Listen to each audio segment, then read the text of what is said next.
Sejam bem-vindos ao segundo programa da minissérie com 3 bate-papos leves e descontraídos sobre conectividade aqui no Scancast. No primeiro, nós entendemos o que é SaaS. Se você não assistiu o primeiro, calma, respira. Tá aqui, tá online, tá aqui em todas as plataformas, você pode encontrar. Vai lá que é muito importante você assistir ele antes desse. Ou fica por aqui que você vai entender tudo também, depois vai lá.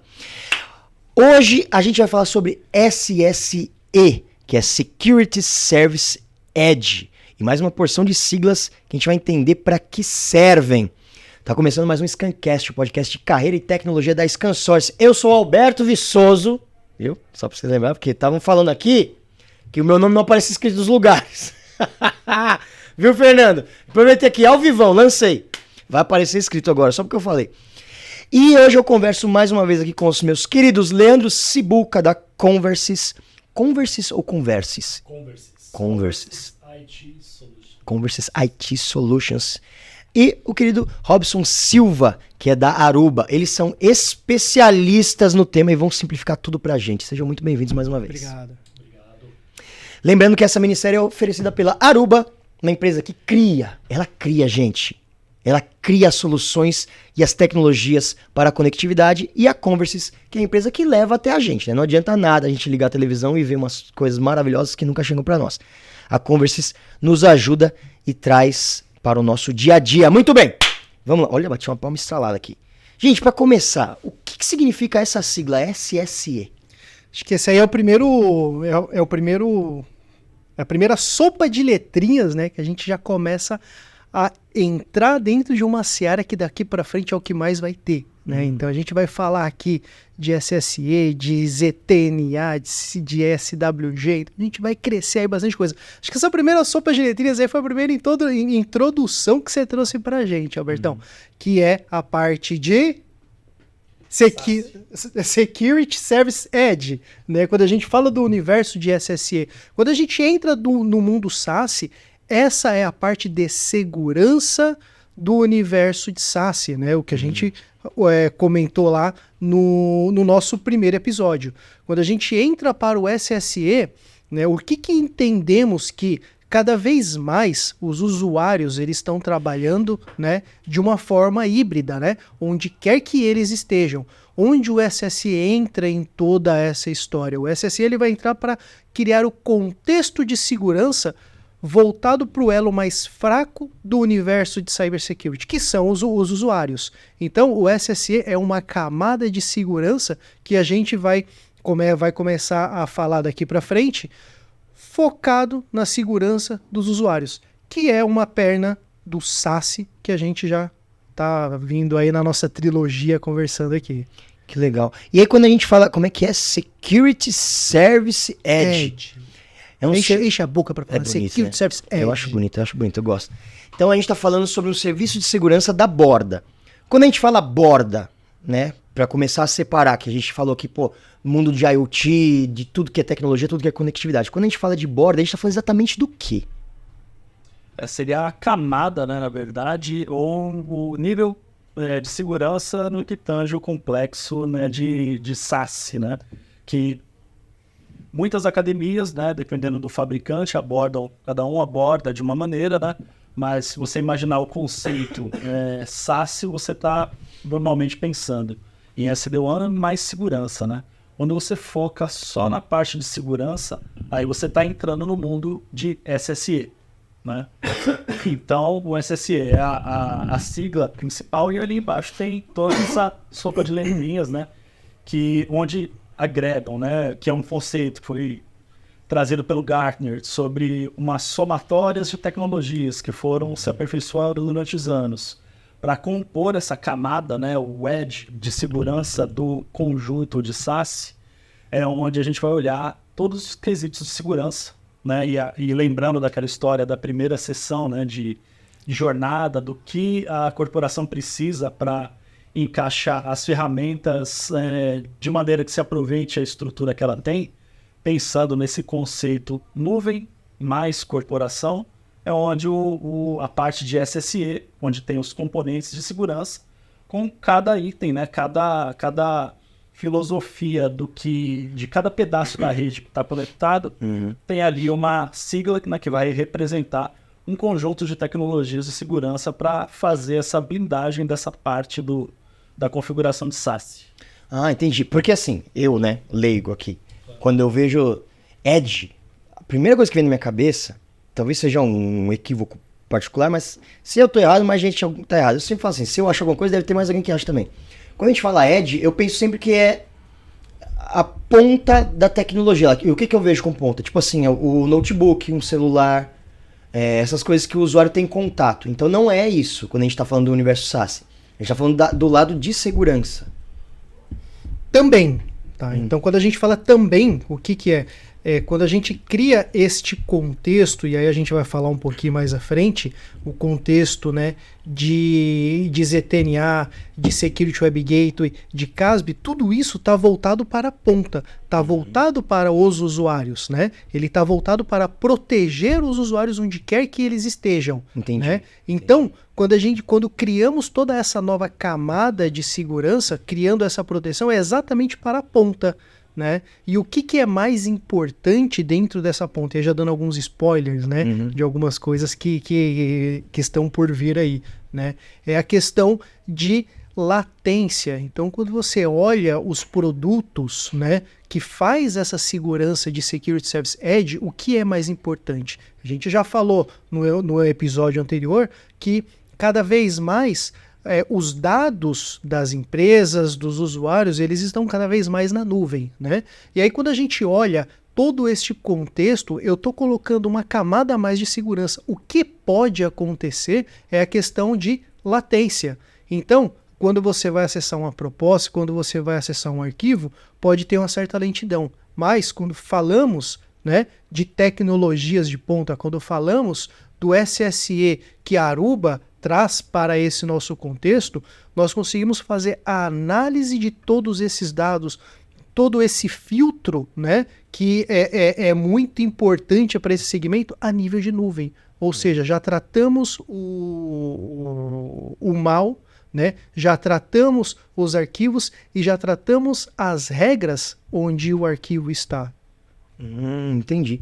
E o que essa nova abordagem do SSE difere das tradicionais, das abordagens tradicionais em segurança de rede? Você sabe, Alberto, que essa é uma pergunta muito recorrente, né? Quando a gente fala em segurança da informação, ela é feita em camadas, né? Quando a gente fala na camada dentro de um perímetro, a gente está falando de um monte de soluções dentro de uma empresa, né? Dentro de um escritório, onde você tem o seu perímetro, que ali dentro você vai ter ali seu monte de coisas de segurança para fazer a proteção dentro de um perímetro. Mas o que você faz para ter visibilidade, para ter produtividade, para ter controle daquele usuário que vai para uma reunião, sai de São Paulo, vai para a Bahia, vai para o Amazonas, vai fechar um projeto em Recife, por exemplo? Como você faz o controle daquele ativo da empresa? Porque dentro desse ativo da empresa, você tem um IP, você tem a sua cara, a sua exposição para a internet. Então, esse é o ponto. A gente começa a fazer controle daquele dispositivo, daquele device, aí seja ele celular, seja tablet, Mac, o que for, onde quer que o usuário esteja. Você começa a criar uma nova abordagem, uma nova filosofia de segurança a nível de nuvem, né? Onde o usuário não está mais dentro de um escritório, ele não está mais dentro de um perímetro. É o que geralmente comentamos, que o perímetro ele vem se dissolvendo, né?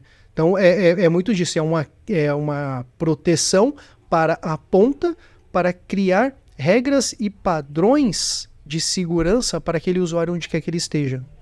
Entendi. Então fica muito mais completa a segurança dele, né? Exatamente. Talvez, eu não sei, corrija-me se estiver errado, e sempre a chance disso é muito grande, né? É como se as abordagens tradicionais que a gente tem hoje em dia de segurança é como se elas fossem independentes umas das outras, né? E fala, preciso tratar disso, aí você cria um negócio, agora tratar disso, agora tratar disso. E agora com essa nova ideia você vai olhar para tudo como um todo e fazer eles conversarem entre si? Exato. Ou não? E um benefício também, né? Qual é o grande benefício disso daí?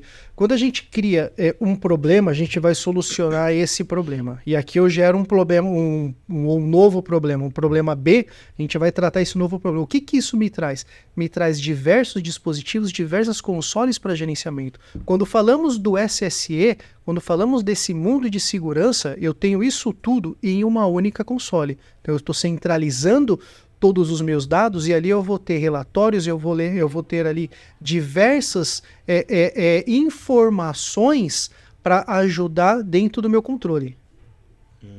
Entendi. Fica muito mais completo, fica mais inteligente. Mais fácil mais a gestão. fácil também. Eu acho que assim, hoje a gente está em um mundo de... um mundo muito, como que eu posso dizer, um mundo muito veloz, um mundo com muita informação, né? Um mundo onde todo mundo tem agenda muito cheia. Então, se você tem algo que consegue facilitar a gestão, facilitar a performance e ser produtivo, garantindo a proteção daquele ativo, daquela empresa, daquele cliente, é algo que conseguimos ter uma abordagem com mais sucesso, né? Que legal. Bom, e falando de sopa de letrinha, vamos começar que tem um monte de... Nossa, o que tem de sigla aqui. Vamos lá, o que significa e para que serve o ZTNA? Que você já comentou algumas vezes aí, acho que no nosso outro papo também. Boa pergunta. Vamos lá. O que é o ZTNA? Zero Trust Network Access. Né? De onde surgiu o ZTNA? Aí, contar um pouquinho de história, né? Conforme os dispositivos começaram a ficar um pouco mais móveis, né? Onde a gente tinha aqueles laptops de 12 quilos que você colocava na mochila, ficava até meio corcundo, né? Mas, enfim, brincadeiras à parte. Isso começou a gerar uma necessidade de conectividade. E dentro da necessidade de conectividade, o universo criou um cara chamado VPN, que todo mundo hoje em dia, quando está remoto, ele cria essa conectividade, né? Ele vai para o mundo, né?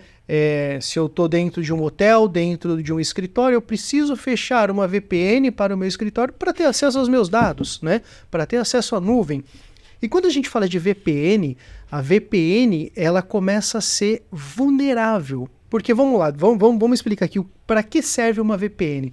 Uma VPN ela nada mais serve para conectar um ponto A a um ponto B. Né? Quando você conecta um ponto A a um ponto B, todas as informações que eu tenho dentro do meu desktop, do meu laptop, qualquer coisa assim, ele vai para o meu escritório. Então eu crio uma camada criptografada de informações, onde caso um hacker tente invadir esse circuito entre o ponto A e o ponto B, essa conectividade, eu não vou conseguir, como um hacker, tentar invadir, porque é algo criptografado. Mas, se eu sou um hacker um pouco mais smart, que é o que tem muito por aí, um hacker muito mais inteligente, eu vou lá, jogo um phishing no laptop, esse phishing ele vai percorrer por toda essa camada de conectividade que é criptografada, vai chegar no meu escritório, e o meu escritório vai criar ali ransomware para todo lado, né? Então, isso é uma das vulnerabilidades que traz a VPN.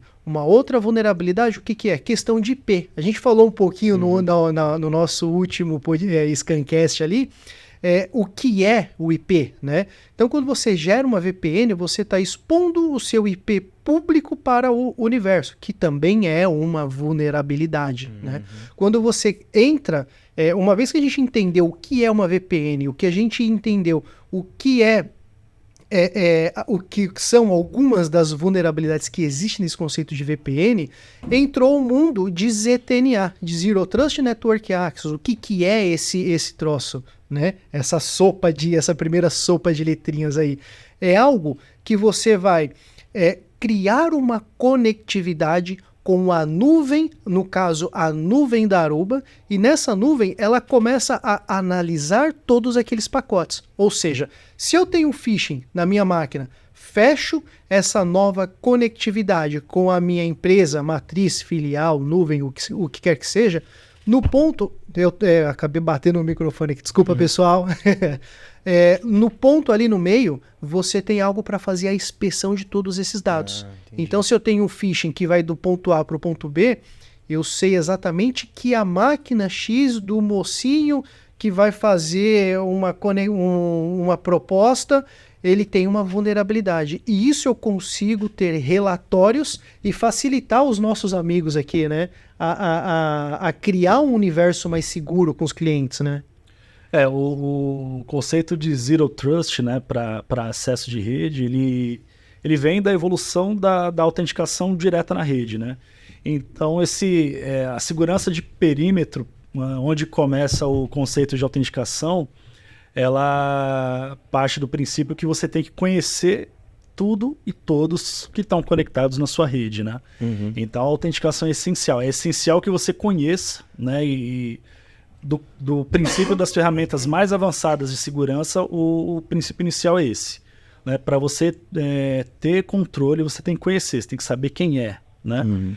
Muitos conceitos de ferramenta de segurança vêm dos princípios. O pessoal, os americanos usam muito de o que, onde, quando, porquê, né? Então tem que responder todas aquelas perguntas para ser um usuário confiável, né? E isso já está ficando para trás, já está evoluindo, porque agora é Zero Trust. E dentro de Zero Trust tem todos esses conceitos e muito mais, né? Uhum. Então é como se fosse uma autenticação contínua. Além de provar a identidade, né? Além de saber quem você é para a rede, para a corporação, e aí dentro desse conceito, onde quer que você esteja, né? Usando o que quer que seja, você tem que garantir sua identidade, né? Então, Zero Trust. E a partir daí, quando você conhece o que ou quem está conectado na sua rede, porque pode ser o usuário, pode ser um dispositivo, né? Como a gente já... Pode ser o termômetro do aquário. Exatamente, o termômetro, o IoT em geral, catracas, cartão de ponto, etc. N coisas.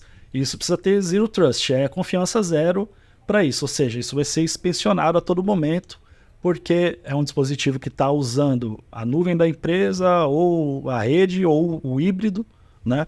E isso precisa ter uma segurança garantida, né? Então, confiança zero para que comece o princípio de segurança de SSE, né? E daí a gente vai seguindo para mais sopa de letrinhas aí. Que legal. Deixa eu ver se eu entendi. Então o ZTNA, onde que ele encaixa? Você tem uma conexão entre dois dispositivos, né? Que ela é... Ponto A com ponto B. Ponto A com ponto B. E tem uma coisa invisível aqui. Que legal isso, né? Tem uma coisa invisível, não é invisível, né? Mas enfim. Que é a conexão.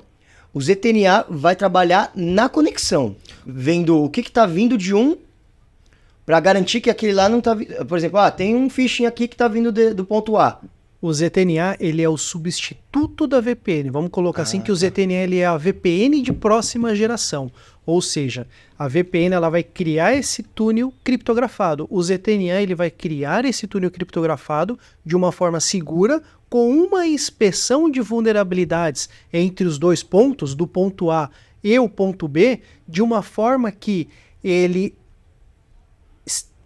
contenha, que ele esteja fazendo uma comunicação limpa. Entendi. Então, quando falamos de ZTNA, ele é o substituto de uma VPN, né? Eu brinco bastante, né? Que assim, o ZTNA, ele é bem parecido com a polícia americana, né? Você é culpado até que me prove ao contrário. Não confio em você, né? A VPN é o inverso, né? Então, assim... até que me prove o contrário, você não tem culpa nenhuma. Então, o ZTNA ele tem essa questão de uma confiança zero. Por isso ele é tão importante e muitos dos clientes eles estão começando a fazer esta migração de VPN para ZTNA para ter essa atividade mais segura, essa inspeção de dados de uma forma mais segura. Que legal. Então aquela frase que a gente cansou de ouvir, cria uma VPN, vai mudar, vai virar cria uma ZTNA. É isso aí. Cria uma ZTNA, tá vendo? Ó? Cria uma ZTNA. Vai trabalhar de casa? Cria uma ZTNA pra mim aí. É isso. É isso. Né? Interessante, muito mais seguro. Mais siglas aqui. Gente, o que significa e pra que serve SWG? Agora a gente já entendeu o ZTNA. Não fala mais cria VPN, cria ZTNA. E SWG? SWG, a sigla aí, a gente tá falando de Security Web Gateway. O que eu gosto desse negócio chamado Security Web Gateway? Lá atrás, os primórdios, né, da internet, a gente tinha um carinha que chamava proxy. Né? E o que acontecia? Para deixar o ambiente produtivo, o que os administradores eles faziam? Né? Vamos bloquear o link do YouTube. né? Não vamos bloquear, né? Porque hoje em dia o YouTube, isso tudo, redes sociais, é tudo métodos de trabalho. Mas lá atrás o YouTube era algo para distrair o usuário e deixar o ambiente improdutivo, né? Então, o que os administradores eles faziam? Bloqueia o link. E aí tem aquele usuário mais espertinho que viu um fórum na internet e falou assim, cara, descobri como fazer um bypass no YouTube. Aí você chegava para você assim, conta aí, Sibuca, o que é esse bypass? O Sibuca me responde, coloca uma vírgula do lado do link do YouTube que você vai bypassar o proxy. No final do dia, os administradores, eles tinham ali uma pessoa só para ficar fazendo esses bloqueios de link, ou seja, completamente improdutivo. Quando a gente tem o avanço disso, a gente começa a ter uma solução mais inteligente, uma solução dedicada ali 100% appliance. Quero bloquear YouTube, quero bloquear redes sociais, isso não faz parte do meu ambiente corporativo, eu dou um clique. Só que isso a gente está protegendo um perímetro, a gente está protegendo um escritório. Quando a gente fala do Security Web Gateway, é a próxima geração disso que a gente está falando, né? Do proxy vindo pro appliance para proteger um escritório, mas com os usuários fora, cada vez mais fora dos escritórios, a gente precisa garantir toda essa conectividade, a gente precisa criar esses padrões de segurança e fazer esses bloqueios de uma forma mais simplificada. Então, é a nova geração. O Security Web Gateway ele vai fazer com que os usuários daquela empresa comecem a ser mais produtivos, né? Ele começa a ser mais, dar mais visibilidade de bloqueios em cima, por exemplo, de redes sociais. Ele começa a te trazer esses padrões de segurança. Se você não pode acessar um conteúdo dentro da empresa, por que você vai deixar o ativo, né, da sua empresa, aquele laptop, aquele tablet, vulnerável dentro de um hotel? Então o Security Web Gateway ele serve para seguir com esse padrão, também gerando relatórios para a gente ter certeza que aquele acesso ele vai ser bem visto, né? E acho que é algo que é legal de acrescentar aqui, criar alguns cenários, né, que a gente vê bastante aí dentro dentro desse universo, né? Quem nunca recebeu um e-mail aqui falando de extrato, clica aqui para ver as fotos de não sei de quem, né? Clica aqui, veja não sei o que lá, a mocinha da recepção aqui, fala baixinho que ela fica aqui perto, a mocinha da recepção recebe e-mail, veja as fotos do seu namorado te traindo e tal.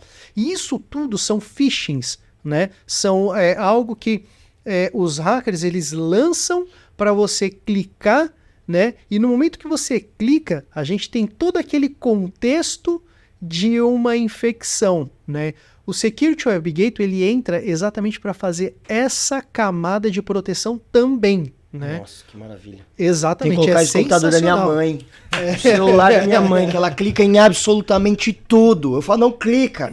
Mas era tão bonitinho o botão.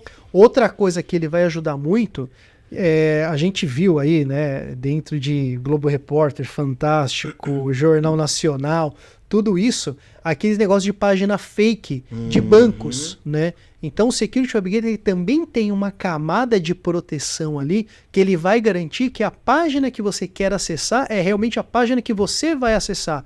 Isso quando a gente está falando de um usuário, né, de um colaborador que não está dentro da empresa, que ele está trabalhando remoto, que está dentro de um hotel, dentro de um aeroporto, a gente também cria essa camada de proteção. Se ele vai acessar um site de um banco, seja ele qual for, a gente garante que o acesso que ele vai fazer é realmente o acesso que ele está fazendo, não é uma página fake que está ali tentando fazer um roubo de informações. Cara, isso é um desespero, né? Porque os pop-ups, que eles surgem em todas as telas, e às vezes, eu já vi isso, tem um X falso.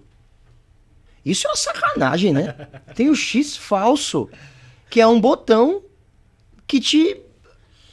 Quando você fala em X, eu pensei que você estava falando... Você cai no link, né? Você vai fechar aquele xizinho que você vai clicar pra cima. Eu pensei que você estava falando aquele X de conteúdo educativo adulto, não é ele não, né? Porque esse a gente também consegue bloquear, tá? Não, definitivamente.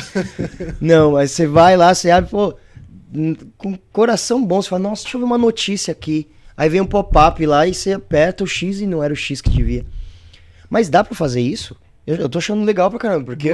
Bloquear o X ou o X do bloquear o conteúdo botão, educativo não, adulto? Esse acho que já... Esse dá pra bloquear. Não, por exemplo, por que é isso? Como que eu vou saber... Isso pra mim é uma grande questão, né? Como saber onde clicar e onde não clicar na internet? Sendo que tudo é clique. Né?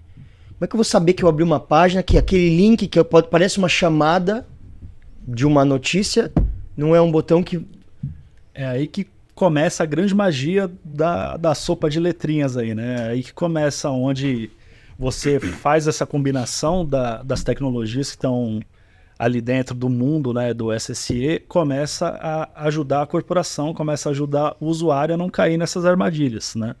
Porque como tudo está conectado à internet, né, e trabalhamos com a internet o tempo todo, é aquela coisa, onde, como a gente já falou, onde tem brecha vai ter uma armadilha ali para o usuário tropeçar, né? E um tropeço de um usuário corporativo pode abrir uma porta, uma janela para um hacker fazer um estrago muito grande, né? Então a tendência dessas ferramentas é proteger o usuário contra esse tipo de armadilha, né? Para que não seja possível que isso apareça para ele, né? Então, né, mesmo fora do universo de SSE, existem N ferramentas, né? Que a gente vai cair naquele papo de jornada, da segurança de novo. Mas dentro do mundo SSE, conforme a gente for falando aqui das siglas, das tecnologias, dentro de cada composição dessa, né, tem N tecnologias menores embutidas que, quando você faz a combinação do que vai ficar ativado, quando você faz um tuning, né, uma configuração fina na implementação daquele projeto, é onde você vai livrar o seu usuário de receber esse e-mail que não deveria, né? Ah, mas isso o filtro do e-mail já faz. Não exatamente, né? Como é que a gente está falando aqui de segurança avançada, né? A gente está falando de segurança em alto nível. Então, o filtro lá faz uma boa limpeza de armadilhas que podem vir a ocorrer no e-mail. Phishing, por exemplo, uma delas.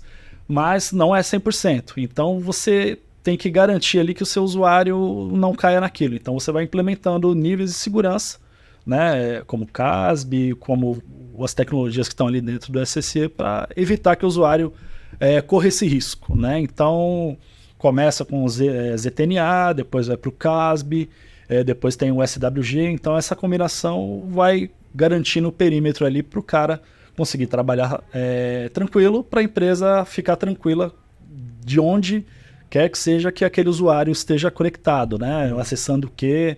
Então, independente do link, o cara está num cybercafé, de um lugar muito suspeito. Mesmo lá, com essas tecnologias implementadas, o cara dizendo que ele é um usuário corporativo, essa nuvem começa a abraçar ele de lá, né? Então ele começa a entrar num perímetro seguro e ter a garantia que ele pode acessar os recursos, né, da corporação. Sivuca, você sabia que 94 e pouquinho, vamos lá, 95% do lixo que existe na internet, ele chega através de um e-mail e isso geralmente está atrelado a um link também. Então isso é a porta principal de entradas de vulnerabilidades, que a gente vem falando de phishing, de ransomware, né? Isso é a porta principal. E-mail hoje é a porta principal desse mundo, né, maléfico que existe. Então, isso tudo que a gente está brincando aqui, né, você recebe e-mail, veja as fotos, né, do seu namorado, da sua namorada te traindo, clica aqui para ver o extrato do Banco do Brasil. Poxa, nem tem conta no Banco do Brasil, por que eu estou recebendo esse e-mail? Deixa eu clicar. Né? Isso tudo são vulnerabilidades que chegam por e-mail. Quando a gente fala do SSE, ele vai fazer o quê? A segurança do elo mais fraco, que é o usuário. E todas essas ameaças que a gente está falando aqui, elas chegam para os usuários, que é o elo mais fraco. Muito legal. Fiquei com uma dúvida aqui. Todo mundo está assistindo a gente aqui? Tá, tem gente que está vendo e vai ter interesse porque é uma empresa. E aí eu quero proteger os dispositivos das pessoas que trabalham comigo. Mas no dia a dia, na vida real, essas pessoas também são pessoas, né? E a gente, quando não tem essa segurança, quando a gente não tem a Conversys, quando a gente não tem a Aruba, no nosso dia a dia, na nossa casa, vamos pensar no home, eu, o Alberto, CPF, a gente está completamente exposto a tudo isso, né? E aí, qual que é a minha dúvida? Essa pessoa, enquanto CPF num dispositivo dela particular, não pode também colocar em risco a empresa com informações dela? Pode totalmente. É a questão do BYOD, né? Que traga o seu próprio dispositivo, né? Que nasceu há anos atrás, né? Foi uma das grandes revoluções depois da internet, que é aquela questão da pessoa. Começou muito, né, com os chefes indo para os Estados Unidos, comprava lá o iPhone versão X da época, chegava com um aparelho bonitão na empresa e o TI da empresa naquela época falava, eu já falei algumas vezes, a empresa não suporta esse tipo de dispositivo, leva embora. Aí chega o VP da empresa com um dispositivo, um tablet novinho, né? Os iPads, quero usar na rede da empresa. O TI falou, não suportamos. Agora você vai suportar, porque era o dono da empresa, o VP, um figurão que estava usando. Ou seja, a partir dali prioridade ali. Virou prioridade, porque muitos deles começaram a chegar com os iPads, os iPhones e tablets, enfim, e começou a revolução do BYOD, né? Bring your own device, né? Traga o seu próprio dispositivo para a rede corporativa, né? E daí isso espalhou para os usuários, porque os smartphones começaram a vir mais fortes do que nunca, né, de configuração, de potência, e era bacana que o usuário tivesse essa mobilidade, né, consigo trabalhar, consigo ver e-mails do meu celular pessoal, né, só que isso também gerou uma brecha de segurança enorme, porque não era um dispositivo autenticado, certificado para a rede corporativa, né, e aí começou, as empresas começaram a visualizar um grande potencial no sentido, né, dos fabricantes de proteger essa questão, ou seja, o BYOD tornou-se permitido, mas teria que passar por uma série de verificações para que ele trabalhasse na empresa e para que o usuário pudesse levar embora, conectar na casa dele, acessar também seu e-mail pessoal e dali conseguir trabalhar. E para isso, ele ia ter sempre que estar conectado, né? Ter uma perninha no mundo corporativo, porque aquele dispositivo precisaria ser averiguado também, né? Então, dali começou essa revolução do BYOD e quando você vai conectar algo, né? Por exemplo, você quer acessar o seu e-mail do seu tablet, né? Você quer acessar o e-mail corporativo do seu tablet. Então, você acessou ali. O próprio e-mail já vai ter um perímetro de segurança. Mas se aquilo tocar a nuvem da empresa, aí o SSE começa a entrar em ação para te proteger. Ou seja, mesmo que seja o seu dispositivo pessoal, o SSE entra em ação para garantir principalmente o perímetro todo da empresa, né? A nuvem e as dependências. Para o seu dispositivo, ele pode aproveitar alguns dos recursos, tanto dentro do SSE quanto outros recursos de segurança que a empresa, dependendo, né, da jornada configurada, pode prover para o dispositivo particular ou não, né? Aí vai do nível de segurança, né, do perímetro que quer estabelecer, da jornada que foi colocada, né? E sua preocupação é muito válida, porque a partir dali pode gerar, sim, uma brecha de segurança, mas com um conceito de SSE bem montado para você compartilhar o seu dispositivo com a empresa no sentido de acessar recursos, você já garante muito desse espaço que poderia tornar-se perigoso para a empresa, né? E fora do mundo SSE também tem N outros recursos para proteger você como CPF, né, como usuário, e também como usuário corporativo, né? Então essa combinação, né, SSE mais opções fora do mundo SSE, faz parte também daquela famosa jornada, né, que eu fico falando de composição de produtos de segurança, né? Mas sem dúvida o SSE já vai garantir muito desse universo, porque você está usando um dispositivo pessoal para buscar o mundo corporativo, né?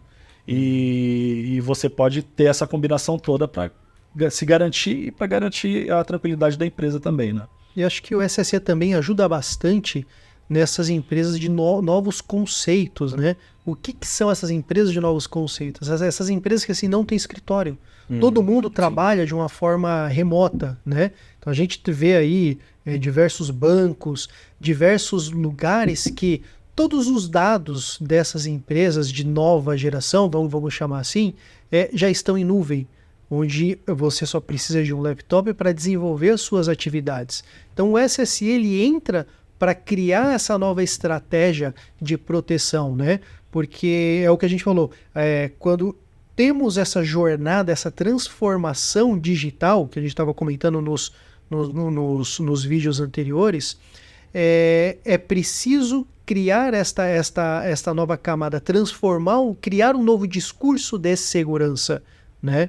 Então, isso o que a gente estava falando aí de dispositivos móveis, né? O que o Sibuca falou aqui muito bem, de você entregar o seu dispositivo para desenvolver o seu trabalho, é muito também dessas empresas de nova geração, né? De algumas startups. O SSE ele entra exatamente para criar esse universo de segurança e proteger os dados, né? Os usuários e os acessos onde quer que as pessoas estejam. Que legal. Ó, que bacana esse Bring Your Own Device. Se puder, leva, viu? Porque eu já tô em pânico aqui com meu celular, que não tem ninguém olhando por ele. Meu computador, meu tablet, já tô apavorado aqui. Falando agora, então, de mais sopa de letrinha. O que significa e pra que inventaram DLP? DLP é um cara chamado Data Loss Prevention, né? Então é algo para fazer uma camada de proteção de fuga de dados, né? Quando a gente tem um escritório, pensando nessas empresas tradicionais, a gente tem aí alguns dispositivos que vai assegurar que não vai existir fuga de dados, né? Quando a gente passa esse universo para um mundo híbrido, né, para o mundo da galera que está ali home office e tal, é necessário criar também esse universo. Então o DLP ele entra nessa camada para garantir o não compartilhamento de informações sensíveis, garantindo ali todo um acesso digital. E isso entra naquele papo que a gente teve outra vez, de alguém disponibilizar um dado para outra pessoa ou não? Também. Ele entra nessa questão aí. Então, por exemplo, quero criar uma proteção para não ter um roubo de informação, para não ter um compartilhamento de um arquivo indevido, por exemplo, de que contenha um CPF, um CNPJ, um número de cartão de crédito. Então, o DLP ele também entra nesse contexto. Quando falamos do SSE, o DLP ele também vai trabalhar em conjunto com outras sopas de letrinhas, que é o CASB, Cloud Access Security Broker, né? Que o CASB ele começa a dar um pouco mais de visibilidade para o administrador, que a gente chama ali de Shadow IT, porque imagina só, a gente está falando muito aqui de dispositivos móveis, né? Eu tenho ali a minha zona de conforto, gosto de trabalhar, sei lá, por exemplo, com OneDrive, mas não é o padrão da minha companhia fazer compartilhamento pelo OneDrive, né? Se eu tenho um Dropbox e compartilho com o OneDrive, teoricamente ali eu estou tendo uma fuga de dados, eu tô ali criando uma vulnerabilidade. O CASB, Cloud Access Security Broker, ele entra nesta camada também em conjunto com o DLP para criar este contexto de padronização. Então, por exemplo, você pode até ter o OneDrive instalado, mas você não vai conseguir compartilhar arquivo, né? Então ele entra para trabalhar exatamente nesses padrões, eliminando algo que é muito crítico hoje em dia, de algo chamado Shadow IT, que o Shadow IT nada mais o administrador não ter visibilidade dos dados, né, das informações que não estão mais dentro de um perímetro. Então esses dois acabam ali trabalhando praticamente em conjunto, um criando padrões de segurança e o outro criando ali o não compartilhamento de dados sensíveis. Fazendo isso, ele já está em compliance com o LGPD. Isso eu acho muito legal. É muito doido, né? Porque o problema, a maior dificuldade não é a máquina, né? É a pessoa. É a pessoa. É esse ser vivo de carne e osso que a gente insiste em ser e atrapalhar todas as coisas. Por que eu acho interessante esse DLP nesse sentido? Porque eu fico pensando, um hacker, qual que é a dificuldade de um hacker entrar em contato, ficar parando na porta da empresa? Ele vai aqui, ele para na Ibirapuera, fica parado na porta da empresa. Vê você com o crachazinho, você trabalha na empresa tal? Sim. Cara, te deposito R$ 10.000 se você me mandar uma informação. Às vezes o cara ganha um salário mínimo por mês. Já era. Acabou. Como é que faz, né? É o que você falou, tem É uma técnica, é uma engenharia social. toda uma engenharia, tudo tem que ser pensado. Que desespero, que difícil. E não podemos ir lá cortar o dedo do cara. Né? Então, Não é? Mas é claro, né? Dentro da parte tecnológica, vocês vão. A tecnologia e as pessoas que pensam ela vão criando barreiras e formas de bloquear isso. Mas também o cara pega o celular e tira foto da tela e manda. você sabia que, assim, não há quesito de tirar foto da tela, por exemplo. Mas, por exemplo, se você tira um print screen da sua tela, que tem ali uma diversidade de dados sensíveis, nós também conseguimos garantir que esse compartilhamento dessa imagem que contém esses dados sensíveis, eles não cheguem para outra ponta. Então aí a gente cria uma outra camada de proteção, não só pensando em texto, mas também como imagem, né? Hoje é um problema com isso daí. Porque imagina, você tem lá na sua tela o seu Salesforce, que ali tem os dados sensíveis, tem o valor de uma proposta, tem diversas informações importantes para aquele contexto, para aquela empresa. Se eu tiro um print screen e compartilho isso, sei lá, pelo WhatsApp, qualquer coisa nesse sentido, também estou fazendo uma fuga, né? Um roubo de informação, estou compartilhando aquilo lá. E vem dentro desse contexto. O meu concorrente sabe que aquele colaborador está ganhando ali um salário mínimo, oferece algo, uma quantia, um valor para ele e fala assim, cara, preciso dessas informações. Um print screen da tela, ele vai tirar a informação daquela tela, compartilha aqueles dados, né? E com esse tipo de tecnologia, nós também asseguramos que isso não vai acontecer. Que legal. E isso é uma tecnologia que a gente pode ver o Instagram faz isso. Deve ter alguma outra rede social que faz isso também. Mas você entra naquele modo sigiloso de trocar mensagem, você manda imagem, se a pessoa tira um print, você é avisado. Eu não sei se a pessoa consegue... Deve conseguir utilizar, né? Eu preciso usar mais isso daí, mentira. Mas o pessoal, você manda lá a mensagem sigilosa, se alguém tira o print, você recebe um aviso, ó, essa pessoa printou sua imagem. Que, né, não vai resolver muita coisa, mas já dá pra ver essa tecnologia sendo ação, aplicada, né, em Exato. ação. E o filtro DNS? O que é o DNS Filter? Esse já é mais famoso. Esse já é mais famosinho.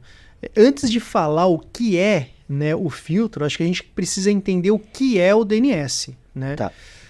Todas as empresas que criam um domínio na internet, aruba.com, converse.com, scansource.com, por exemplo, existe o endereço IP, mas antes desse endereço IP existe uma tabela que vai fazer esse direcionamento. Então, por exemplo, eu sei que dentro desta tabela, o endereço aruba.com, ela é o IP 1234, por exemplo. Né?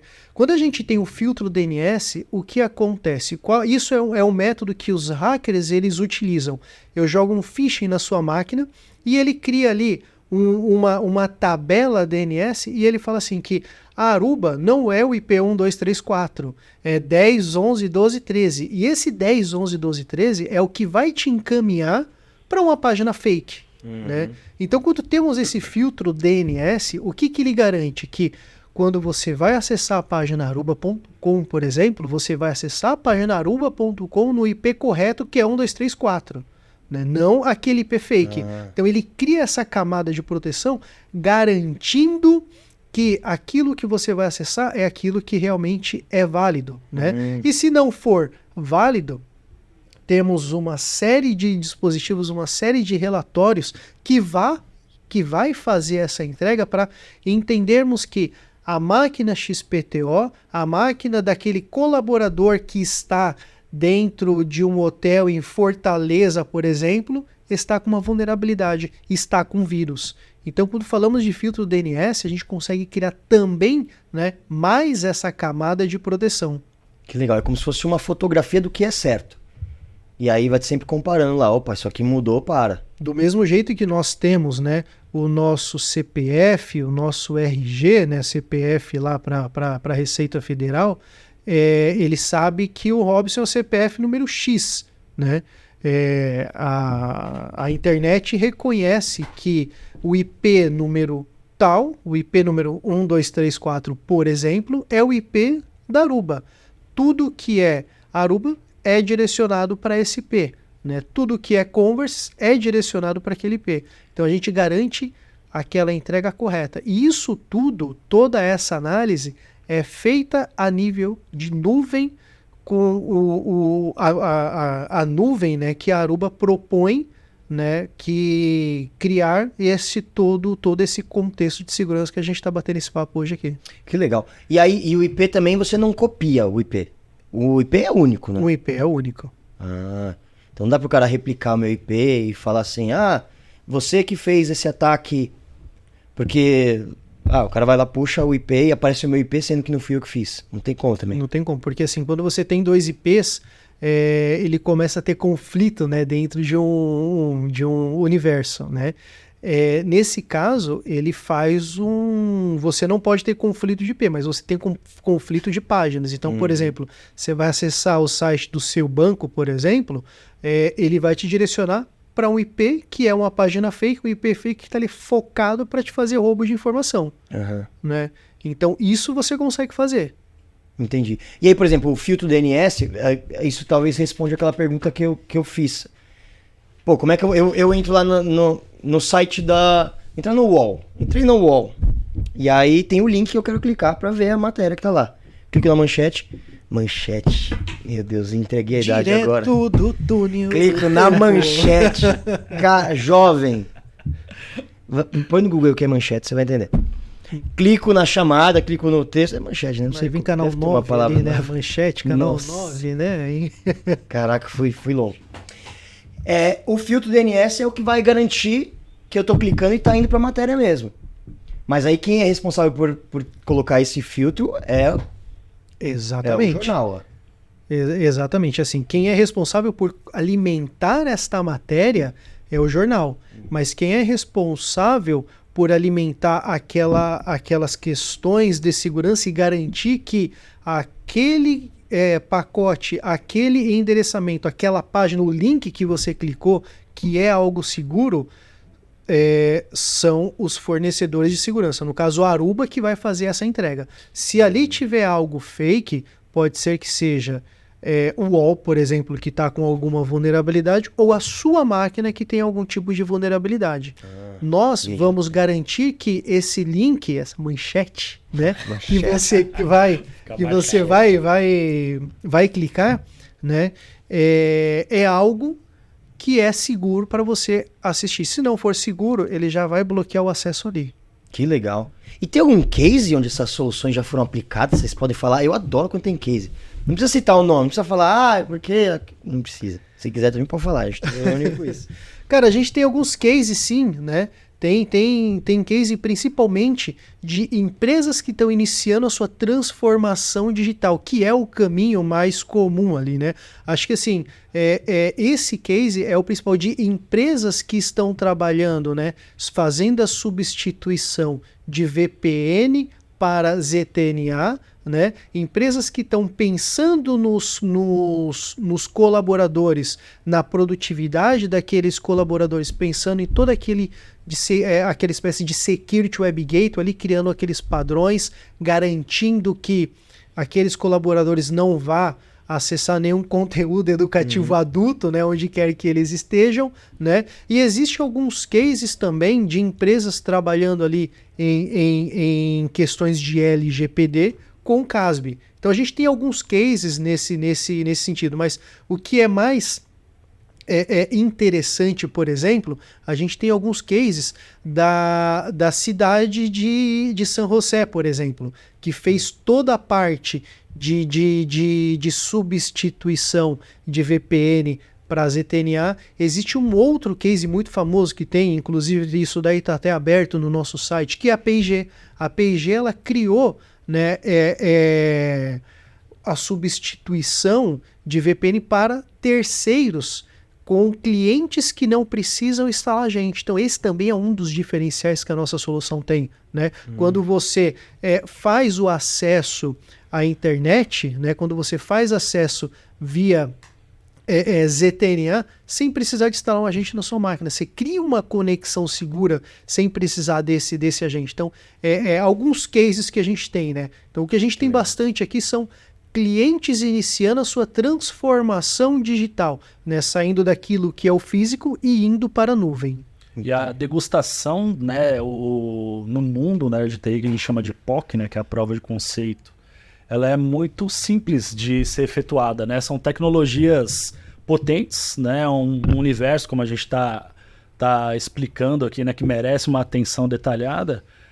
O teste é muito simples, né? Então, um filtro de DNS, por exemplo, é um teste que você pode fazer numa corporação grande, que você implementa em 5 minutos, 10 minutos, né? Você já consegue fazer a troca para esse filtro. Já consegue ver o valor da solução. Exatamente. Você não é aquela coisa que precisa parar a rede, precisa fazer uma intervenção grande, todas as equipes mobilizadas. Você consegue fazer depois de uma reunião, vamos testar então? Vamos. A gente consegue fazer esse teste, mostrar esse valor, né? E o quanto isso já muda para a empresa, né? Porque ele não é só um filtro de garantia, né? Por trás disso tem uma série de tecnologias que garantem que aquele IP é um IP válido, né? E que, cara, se ele for um IP novo, mas válido, como é que eu faço? A empresa está ali por trás para garantir isso, né? Para analisar que, apesar de ser recém-criado, nunca foi acessado daquele ambiente antes, mas é um IP legal. Então vamos analisar, vamos entender o que aconteceu. Automaticamente, né, cai naquele túnel, naquele mundo da internet, só que muito rapidamente a empresa garante, o fabricante garante, né, o que está sendo acessado ali por analisar os pacotes, entender que aquilo é um conteúdo seguro e rapidamente já disponibiliza, né, já valida para ser entregue na ponta do usuário, né? Então essa grande mágica, né, de um desses recursos, né, de filtros de DNS, por exemplo. Então os testes são muito fáceis, né? Então muitas vezes a corporação fica receosa de trocar a VPN para um ZTNA, para abraçar esse mundo de SSE, porque é muito complexo. Os testes são muito fáceis, né? Isso desmistifica muito rápido, né? O medo que muitas vezes a corporação tem, e a gente vê isso, né? Exato. Em reuniões, tem muito cliente que fica temeroso, o cara já confia na VPN dele, né? Mas Ou sabe o quanto é vulnerável a VPN desse porque, cliente, né?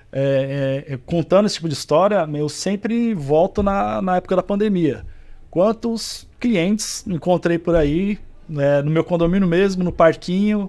Pô, Cibu, sabe o que aconteceu, cara? Durante a pandemia, invadiram minha rede lá, fiquei uma semana offline, dependendo da corporação, não precisa nem falar no tamanho do prejuízo.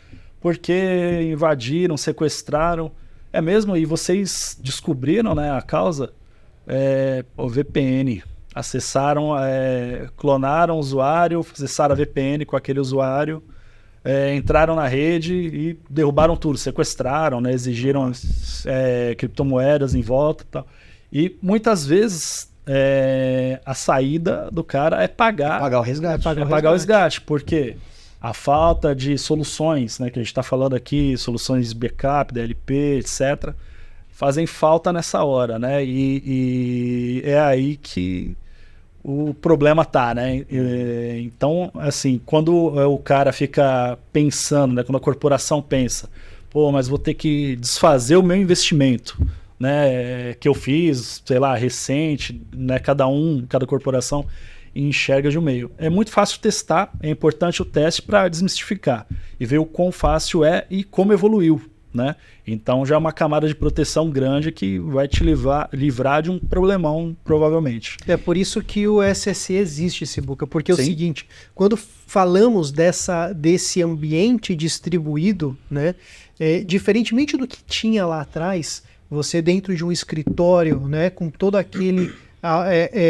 aquelas coisas de segurança, hoje você está remoto e o vírus começa a estar entre nós, né? Os vírus hoje em dia eles estão dentro dos nossos dados. Então a gente precisa se precaver contra isso. E assim, Existem alguns testes internos, né, que a gente conseguiu fazer, que a gente conseguiu subir, né, todo o ZTNA internamente em exatos 29 minutos. Uau. Então, antigamente, isso daí me traz aí algumas lembranças, né, que quando a gente ia implementar alguma coisa de segurança, a gente tinha que ficar ali meses dentro do cliente, o cliente já chegava para você, cara, eu não aguento mais ver sua cara aqui Some dentro, daqui. tal, some daqui. O que você está fazendo ainda aqui? Então, quando você tem isso, você tem uma agilidade maior, né, em todo esse cenário. Então, quando trazemos isso para o famoso test drive, é algo muito bem-vindo. Isso é muito legal. E vocês têm contato com o cliente, né? O pessoal lá na ponta que está trabalhando. O cara tem um açougue, sei lá, o cara tem uma fábrica de cerveja. O brasileiro, não sei se dá pra falar assim, né? Se tem uma regra ou não, mas a galera geralmente só vai atrás depois que já deu uma cagada? Infelizmente, o cenário Brasil, você falou o brasileiro, né? O cenário Brasil, infelizmente, ainda está muito atrelado a isso, né? Caramba. Tem toda a questão, né? Todo esse aparato, ele nasce em dólar, né? Ou seja, muita coisa vem do exterior, né? Estados Unidos, né? Então, lá é mais fácil para as corporações adquirirem, elas criam, entendem o conceito, tá na moeda deles, né? Não tem aquela transformação cambial, então culturalmente isso é mais fluido.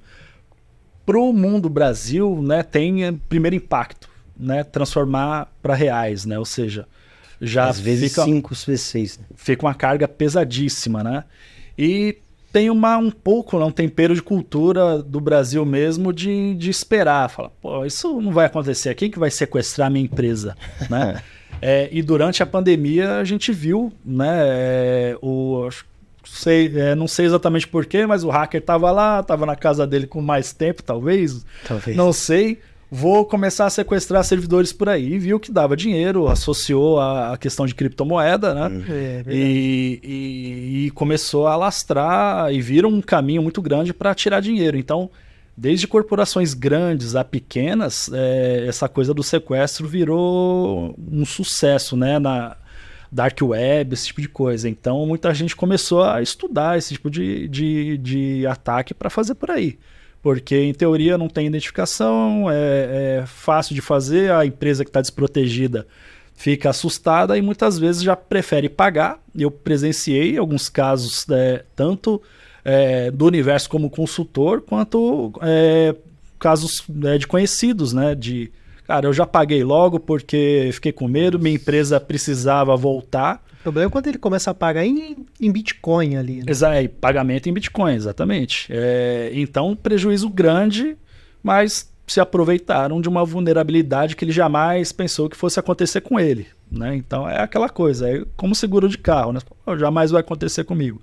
Pode acontecer com qualquer um, e quem está despreparado, né? Mas eu vou defender os brasileiros aqui. Eu vou defender os brasileiros aqui, que recentemente eu li alguns dados que 71% das empresas a nível mundial, né, foram afetadas por ransomware no último ano. Então, assim, cara, a gente está falando de um universo gigantesco de empresas que foram afetadas por esse mundo, né? Justamente por causa desse tipo de vulnerabilidade que a gente está aqui, né? Nesse nosso grande bate-papo aqui. 71% das empresas afetadas por ransomware, por conta de vulnerabilidade dessas coisas, é algo muito grande, né? E assim, como a gente vem falando aqui, construindo esse sistema, né? A gente precisa criar um contexto de segurança em algo que é feito em camadas. Por isso que o SSI ele chega para agregar muito esse valor, para sanar aí essas empresas, né? Esse 71% dessas companhias no mundo inteiro que foram afetadas por ransomware. E aí cai nesse ponto de pedir resgate, né, de pagamento em cima de Bitcoin, de dólar, né? Então isso é de roubo de informação, né? Então isso tudo é algo muito crítico, né, para todo mundo que está nos assistindo aqui. E que vai acontecer, meu amigo? Querido, não queria te falar nada não queria ser o portador de más notícias, mas vai acontecer contigo, tá bom? Vai ser pelo amor ou pela dor. Eu, no seu lugar, apontava o celular aqui no QR Code, Entendeu? Ó, vai lá na landing page da Aruba, novinha, ó, tá brilhando. Se você clicar agora, você vai ser o 8º a clicar. Porque na outra, a pessoa já clicou. Novinha, vai lá e então, não sabe onde, com quem falar? Converses. Procura o Leandro Sibuca. Fala assim, eu quero falar com Sibuca. Ele te atende. Ele distribui senha e atende todo mundo, né? No dia a dia dele. E aí, gente, eu tenho 1 milhão de perguntas aqui pra fazer. Só que acontece, aí umas eu vou passando, depois eu mostro pra vocês entenderem o negócio. Umas eles já responderam, outras eu vou... Mas tem uma aqui que eu tem que fazer. O que é uma arquitetura distribuída? Boa pergunta. Vamos lá. O que é uma arquitetura distribuída? O que a gente fala assim é o que a gente vem falando muito aqui, né? De um contexto de diversas pessoas trabalhando em lugares diferentes. Como criar um contexto de segurança para muitas pessoas que estão em vários lugares. Então tem pessoa no interior, tem pessoa na praia, tem pessoa, né, dentro de apartamento. E esse contexto dessa arquitetura distribuída hoje é o grande calcanhar de Aquiles de grandes empresários, de administradores de rede, né, para criar esse contexto segurança. Acho que deu um franzinho aqui. E dentro disso, a gente consegue criar padrões, a gente consegue criar um universo seguro e a gente consegue criar algo que começa a ter um melhor controle de todo esse universo distribuído. Entendi. E essa é o SSE. A segurança dentro do SASE é o SSE. É o SSE. É a perna de segurança dentro do universo de SASE, que a gente falou lá atrás que é algo criado em 2019 pelo Gartner para criar padrões, né, dentro de um contexto de segurança, dentro de um contexto de SD-WAN, que é o que vamos falar no próximo Scancast.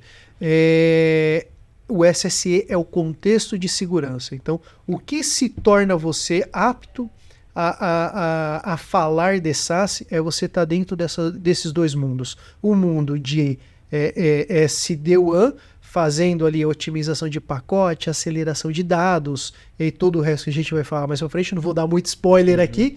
E aqui esse nosso bate-papo que a gente está aqui fazendo hoje, falando de ZTNA, Security Navigator, DLP, CASB, todo esse universo de segurança, sempre com foco no elo mais fraco, né? Com foco nos usuários, criando aquele encapsulamento de pacotes de segurança, conectividade e produtividade. Que legal. É isso, entendeu, né, o que é SSE? Estou aqui com Leandro Sibuca, da Converses, e Robson Silva, da Aruba. Gente, muito obrigado por esse nosso segundo bate-papo, dessa nossa minissérie de 3 encontros.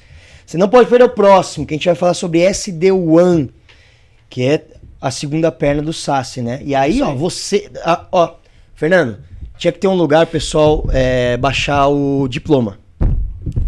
Assistir os 3, tinha que ter um diploma, porque é SASE, SSE e SD-WAN. É uma trilogia, né? É a trilogia, e vai sair expert aqui. Gente, obrigado por mais esse encontro, por mais esse papo. Obrigado a você, obrigado ao time todo, né? Todo mundo que está aqui. Assunto leve, né? Assunto muito, muito direcionado no contexto de segurança. Não sei quanto tempo a gente está aqui conversando, mas, cara, gosto muito desse tipo de papo.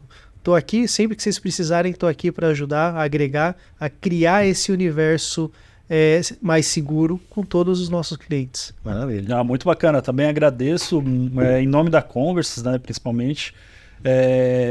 Como o Robson falou, muito legal esse bate-papo aqui, muito interessante, né? E também, cara, eu sei que a gente já falou bastante, mas pareceram que foram 5 minutos aqui de conversa.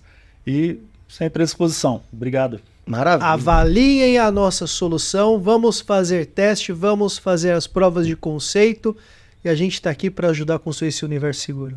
Isso é muito legal, viu? Só você pode testar. Você pode entrar em alguma coisa e fazer o teste. Aí você vê, entendeu? Não precisa acreditar. Não acredita na gente, não. Não acredita neles. Perfeito. Papel e PowerPoint aceita tudo. Testa. E aí você vê depois. É isso, gente. Ó, vocês têm que estar seguros, SSE tá nascendo para isso. Esse foi o segundo dos nossos 3 programas da série sobre conectividade. Caso você tenha perdido o do SASE, ele tá aqui online, no Spotify, no YouTube, em todas as plataformas, chique, né? Em todas as plataformas que você buscar, ele está lá. Falamos sobre SASE, hoje falamos sobre SSE e no próximo encontro nós falaremos sobre SD-WAN. O Scancast, podcast de carreira e tecnologia da Scansource, fica por aqui. Eu sou o Alberto Viçoso, muito obrigado e até a próxima.